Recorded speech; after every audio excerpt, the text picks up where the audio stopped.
Imagine waking up to a life that feels heavy, cluttered, and out of sync with who you are. Your home is a maze of overflowing drawers, unused gadgets, and items you keep just in case. Your mind is just as crowded, buzzing with stress, comparison, and a nagging sense that you're not living up to your potential. Your days are packed with obligations, work, errands, social pressures that leave you drained, chasing a version of success that feels hollow. You're not alone. In our modern world, the relentless push for more stuff, more achievements, more validation has left so many of us overwhelmed, disconnected, and yearning for meaning. But what if the secret to transforming your life isn't in adding more, but in embracing one powerful, life-changing practice? This is the Japanese minimalist trick, the art of intentional curation, rooted in the philosophy of Ma, the beauty of purposeful empty space. By curating your possessions, time, and thoughts with intention, you create room for clarity, joy, and purpose.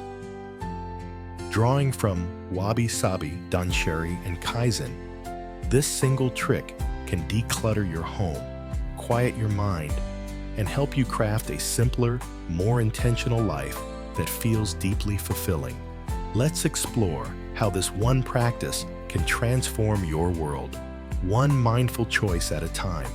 The Japanese philosophy of minimalism is a way of living that celebrates less as the path to more. More peace, more freedom, more meaning. At its core is Ma, the concept of intentional empty space, seen in traditional Japanese homes where sparse furnishings and open areas create a sense of calm and possibility. Ma isn't about emptiness for its own sake. It's about creating space that amplifies the value of what remains, whether it's a single vase or a quiet moment. The trick of intentional curation builds on Ma, urging you to thoughtfully choose what enters your life, objects, commitments, thoughts, and let go of what doesn't serve you. Wabi-Sabi, the embrace of imperfection and transience, adds depth by teaching you to cherish what's flawed or fleeting, like a worn book or a simple meal. Danshari, with its principles of refusing, discarding, and separating, provides a framework for releasing excess. Kaizen, the art of small, continuous improvements, ensures this practice is sustainable. In a culture that glorifies accumulation, bigger homes, busier schedules, shinier gadgets, this trick is a quiet revolution. It asks, what if transformation begins with one choice? What if curating your life creates space for everything you've been longing for? Let's anchor this in your reality. You're likely familiar with the weight of modern life. Your home is filled with things, clothes you rarely wear, gadgets you don't use, gifts you keep out of obligation. Your digital devices are cluttered too, with overflowing inboxes, unused apps, and social media feeds that spark envy or distraction. Your schedule is a blur of tasks, work deadlines, social events, errands, leaving little room for rest or reflection. Your mind is the most cluttered space of all, tangled with financial worries, pressure to keep up with trends, and a vague sense that you're not living the life you were meant to.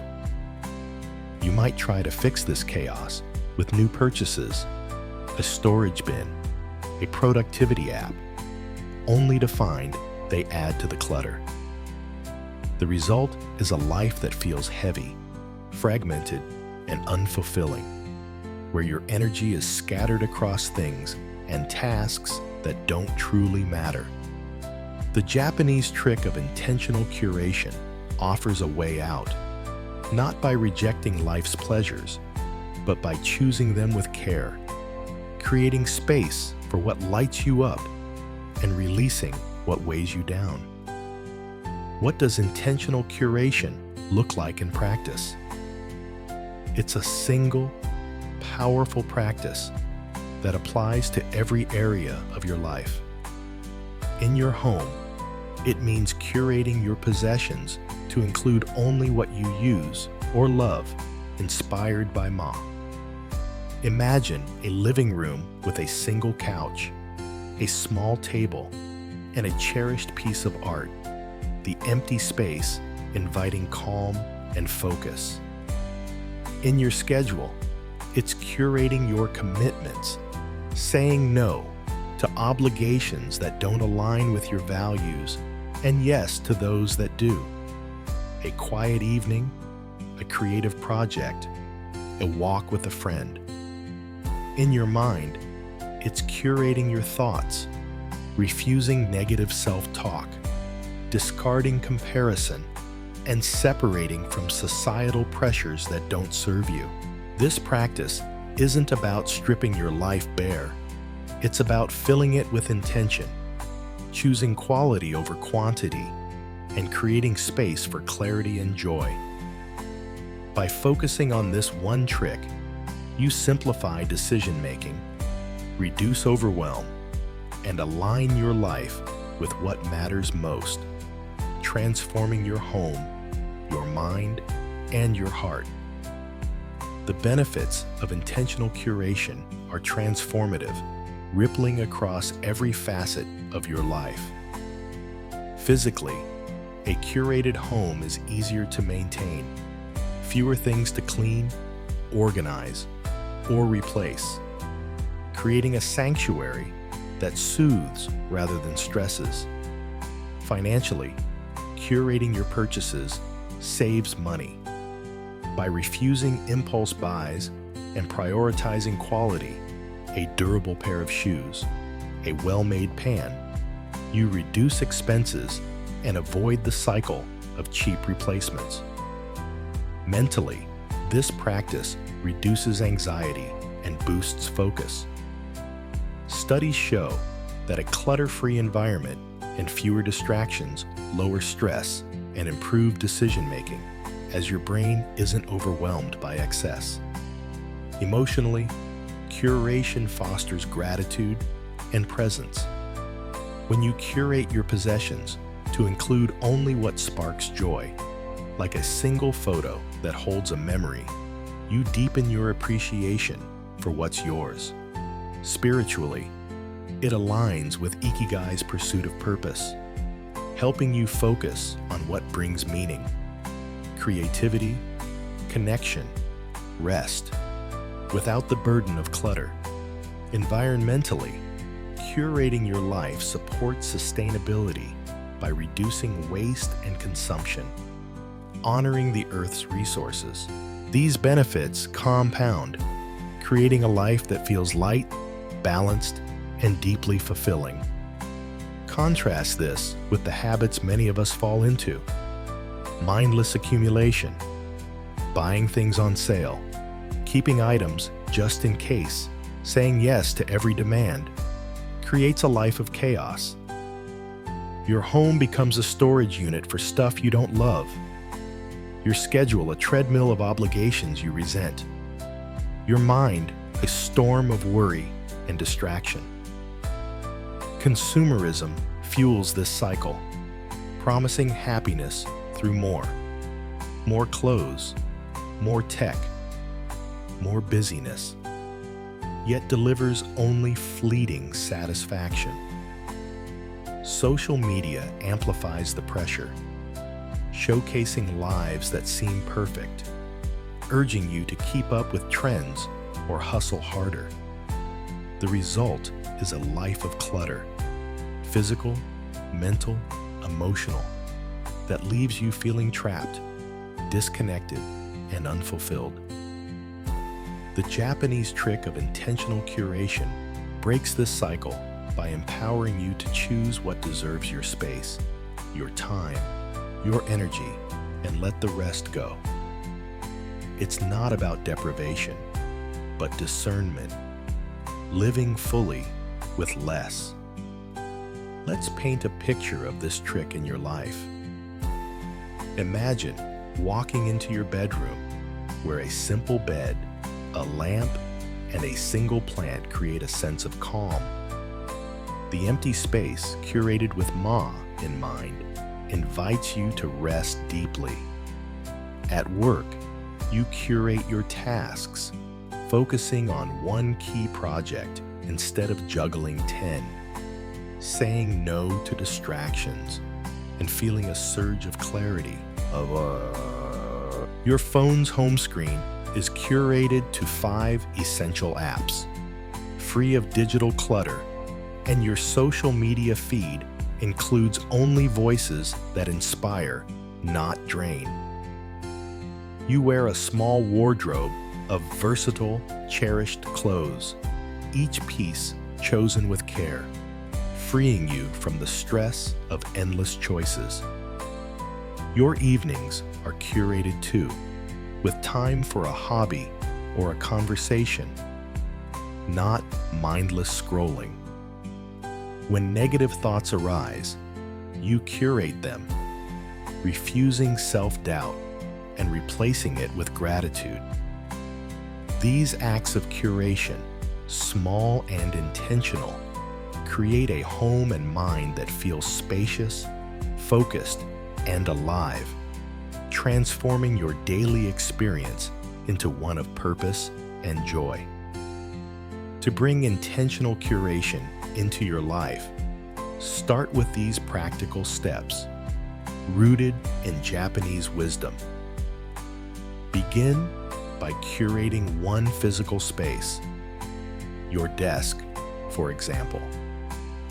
Clear it completely. Then add back only what you use or love. A notebook, a pen, a small plant, creating Ma's empty space. Notice how the clarity feels. Next, curate your schedule. Review your calendar and refuse one commitment that doesn't align with your priorities, using the time for something meaningful, like reading or resting. Inspired by Danshari's principle of refusal, curate your digital life by deleting unused apps, unsubscribing from newsletters, and unfollowing accounts that spark comparison, aligning with minimalism's focus on simplicity.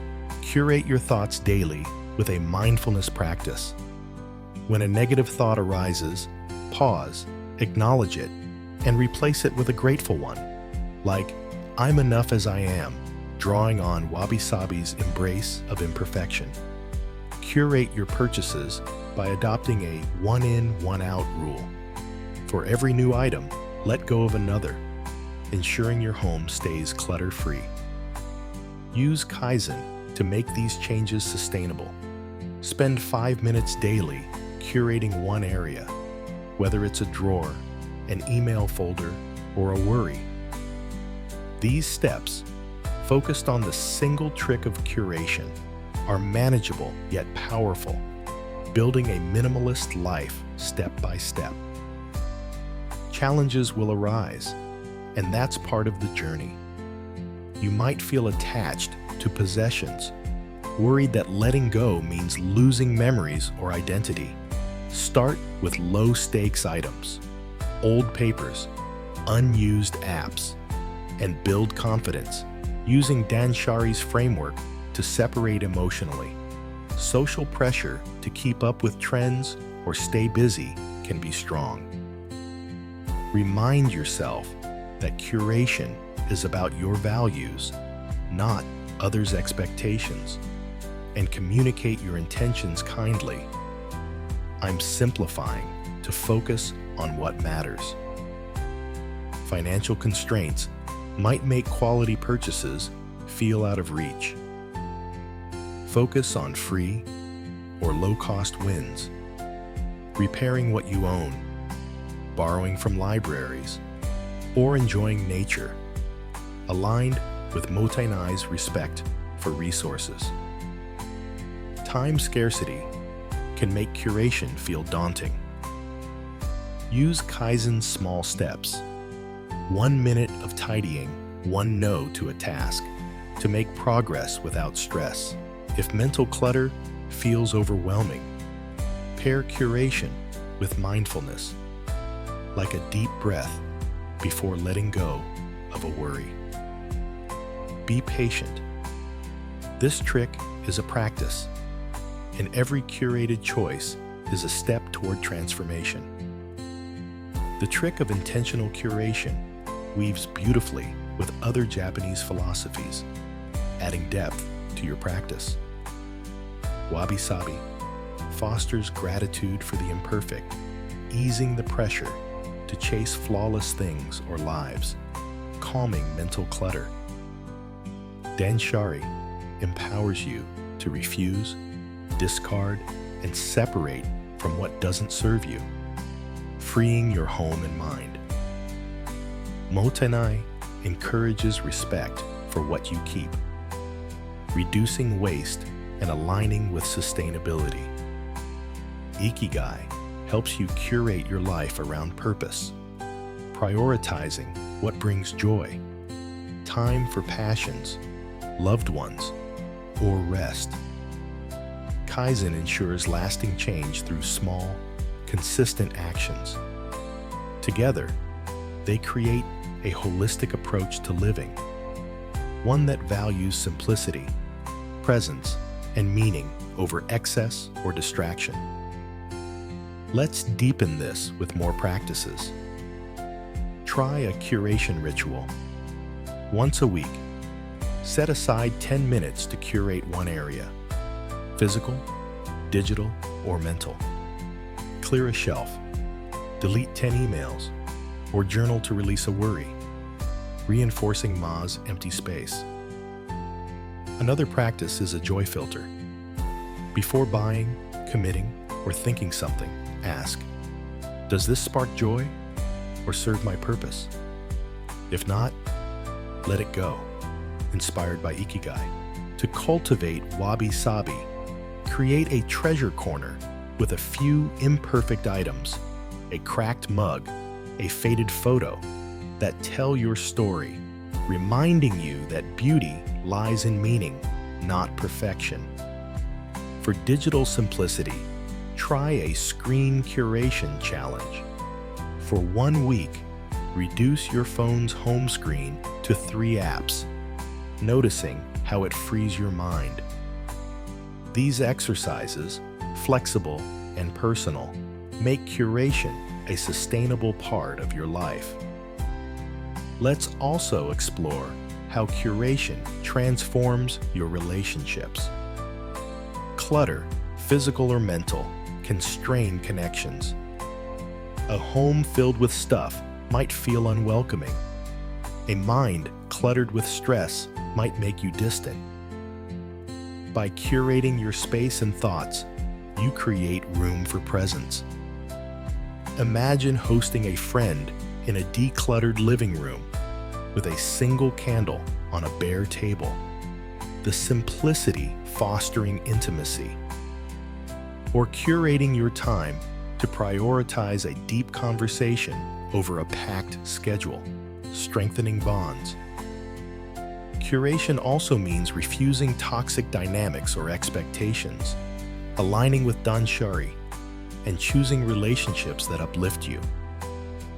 This aligns with Wabi-Sabi's embrace of imperfection, loving people for their flaws, not despite them. By curating your connections, you deepen trust, vulnerability, and love. Let's ground this in a story. Meet Kato, a 33-year-old teacher overwhelmed by life. His apartment was a chaos of books, clothes, and unused tech, mirroring his cluttered mind. His days were packed with grading, meetings, and social events, leaving him drained and disconnected. One day, a colleague shared a video on Japanese minimalism, introducing Kaido to Ma and curation. He started small, curating his desk to hold only a lamp and a notebook, the empty space sparking calm. He refused low-priority meetings, carving out evenings for reading or walks. He curated his wardrobe, keeping only pieces he loved, and his digital life, deleting apps and unfollowing draining accounts. He embraced Wabi-Sabi, keeping a chipped bowl that reminded him of family dinners. Daily, he curated his thoughts, replacing self-doubt with gratitude. Over months, Kaido's home became a haven, his mind clear, his relationships richer. Curation didn't erase his challenges, but it transformed his life, making it lighter, more purposeful, and joyful. As you embrace this trick, envision the life you're crafting. A home where every object has meaning, where empty spaces invite peace. A schedule with room for rest, creativity, and connection. A mind free of clutter, alive with clarity and joy. The Japanese trick of intentional curation isn't about having nothing. It's about having enough. Enough beauty, enough purpose, enough you. It's a rebellion against the chaos of excess, a reclaiming of your space, your time, your soul. You don't need more stuff, more busyness, or more validation. You need only to curate with intention and let your true self shine. So, begin today. Right now, choose one thing, a possession, a task, a thought, to curate. Keep it if it serves you. Release it if it doesn't, with gratitude. Carry this question forward. What can I curate to make room for what matters? Ask it when you tidy, plan, or think. Trust that each curated choice is a step toward transformation, a brick in the foundation of a simpler, more meaningful life. You're not just decluttering, you're crafting a life of peace, purpose, and joy. Welcome to the art of intentional curation. Intentional curation. Intentional curation.